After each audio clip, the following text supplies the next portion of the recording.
सोने और चांदी के जादुई झुमके। एक गांव में संजना और सुमन नाम की दो बहनें रहती थीं। दोनों बहनें एक दूसरे का सहारा थीं, क्योंकि उनके माता पिता उन्हें बचपन में ही छोड़कर स्वर्ग चले गए थे। सुमन, कुछ नाश्ता तो कर लेती, वहाँ पूरा दिन खाली पेट तुम कैसे बिताऊंगी?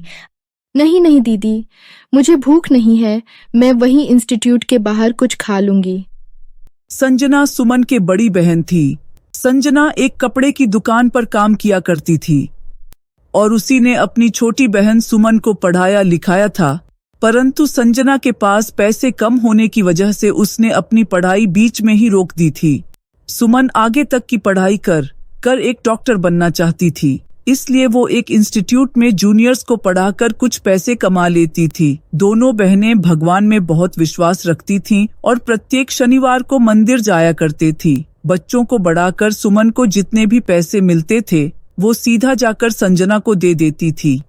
हेलो दीदी, ये मेरी इस महीने की कमाई है। अरे तू ही रख ले, तू हर महीने आकर अपनी पूरी सैलरी मुझे दे देती है, कुछ अपने खर्चे के लिए। मैं क्या करूंगी दीदी? अच्छा ठीक है, अभी मैं तेरे पैसे रख रही हूँ। पैसे लेकर मुझे जो कुछ भी चाहिए होगा वो मैं आपसे मांग लूंगी ना।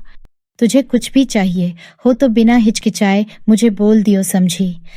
इसी तरह दोनों बहनों में सब कुछ अच्छा चल रहा होता है। एक दिन हमेशा की तरह सुमन अपने मेडिकल कॉलेज में पढ़ने जाती है। उसके कॉलेज में एक लड़की थी, रूबी, जो हमेशा सेकंड आती थी, परंतु वो सुमन से बहुत जलती थी, क्योंकि सुमन पूरे कॉलेज में हमेशा प्रथम आती थी। रूबी हमेशा सुमन के हंसी खुशी जीवन में कुछ न कुछ उल्टा सीधा करने की सोचती थी। आज भी उसके दिमाग में कुछ चल रहा था। वो कॉलेज की छुट्टी के बाद सुमन का पीछा करते हुए उसके घर तक चली जाती है।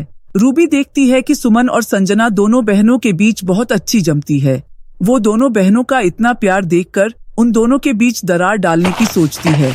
एक दिन रूबी सुमन से बोलती है, देखो तो बेचारी सुमन कैसे फटे पुराने कपड़ों में रहती है, उससे अच्छा तेरी बड़ी बहन संजना है। कल मैंने उसे बाजार में एक बहुत सुंदर ब्रांडेड लहंगा खरीदते हुए देखा था। वो लहंगा उस पर बहुत जंच रहा था। तूने नहीं बताया तू कौन सा कलर का लहंगा लाई है सुमन? अपने लिए क्या, दीदी ने लहंगा लिया है, परंतु उन्होंने तो मुझे लहंगे के बारे में कुछ भी नहीं बताया। जरूर तुमने किसी और को देखा होगा। इतना कहकर सुमन वहाँ से चली जाती है। घर पहुंचकर सुमन देखती है कि संजना दीदी के कमरे में तो एक बहुत सुंदर लहंगा रखा हुआ है। ये देखकर सुमन सोचती है, जरूर ये वही लहंगा है जिसके बारे में रूबी मुझे बता रही थी। सुमन सोच रही होती है कि तभी वहाँ संजना आ जाती है। आ गई मेरी प्यारी बहन, ये देख, मैं तुझे बताने ही वाली थी, मैंने तेरे लिए ये लहंगा लिया है। जल्दी से इसे पहनकर मुझे दिखाओ कि ये लहंगा तुझ पर कैसा लग रहा है। नहीं दीदी, मुझे कोई लहंगा नहीं पहनना। आप झूठ बोल रही हैं। आपने ये लहंगा मेरे लिए नहीं बल्कि अपने लिए लिया है। अगर आप ये लहंगा मेरे लिए लेती तो आप मुझे कल ही बता देती ना।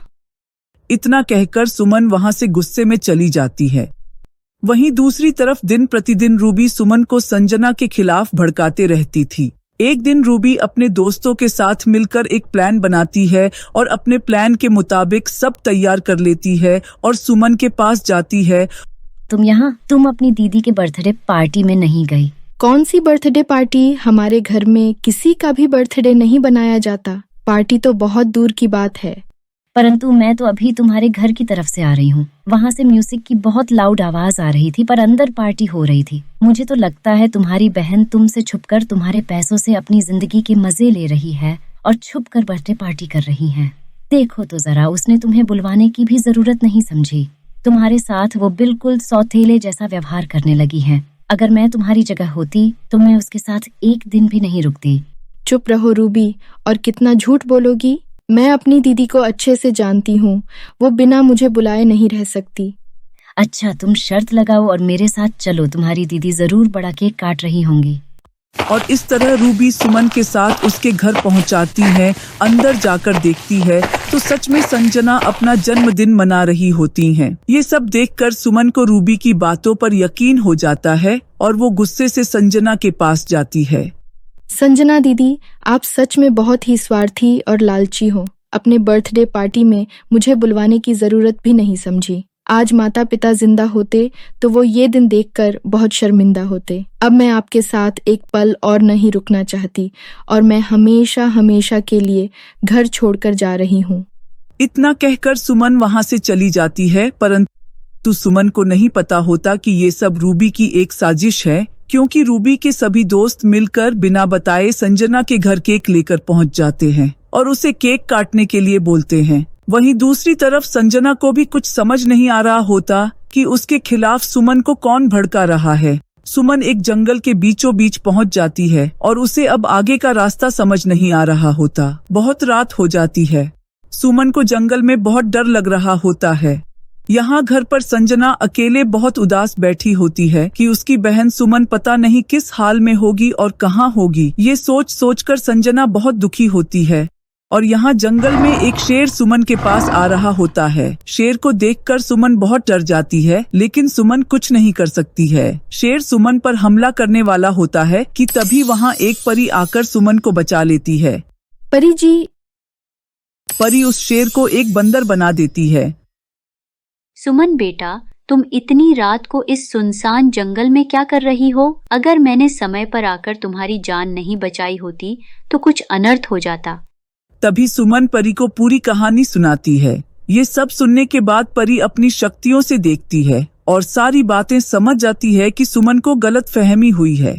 ये सारी करतूत रूबी की है। सुमन बेटा, तुम्हारी बड़ी बहन बेकसूर है। तुम्हारी कॉलेज की लड़की रूबी ने ये सारा खेल बनाया है और उसने अपने दोस्तों को ले जाकर वहाँ बर्थडे पार्टी जैसा फंक्शन तैयार किया और तुम्हें संजना के खिलाफ भड़काया था कि तुम दोनों बहनें एक साथ ना रह सको।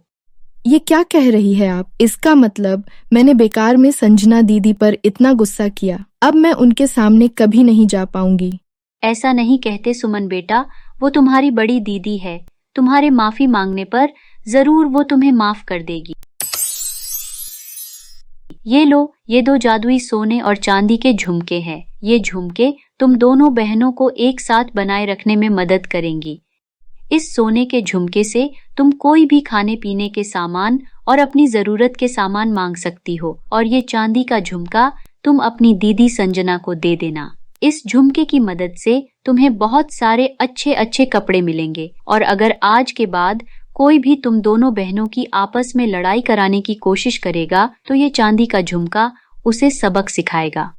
इतना कहकर परी वहाँ से चली जाती है। सुमन आधी रात को ही वापस अपने घर आ जाती है और संजना दीदी से माफी मांगती हैं। संजना भी सुमन को माफ कर देती है। सुमन संजना को जंगल में हुई सारी कहानी बताती है और वो झुमके दिखाती है। दोनों बहनें जल्दी से वो जादुई झुमके पहनती है। सुमन के सोने के झुमके पहनते ही वहाँ बहुत सारा स्वादिष्ट खाना आ जाता है। संजना के चांदी के झुमकों से वहाँ बहुत सुंदर सुंदर लहंगे प्रकट हो जाते हैं और इस तरह दोनों बहनें स्वादिष्ट खाने का आनंद लेती हैं और खाना खाकर सो जाती है। अगली सुबह दोनों बहनें सुंदर लहंगे पहनकर अपने अपने काम पर जा रही होती है कि तभी उनको रूबी देख लेती है। वो दोनों बहनों को एक साथ देखकर हैरान रह जाती हैं और गुस्से से अपना पैर पटकने लगती है और इस तरह संजना और सुमन उन जादुई सोने और चांदी के लहंगों की मदद से अपने आगे के जीवन हंसी खुशी से बिताते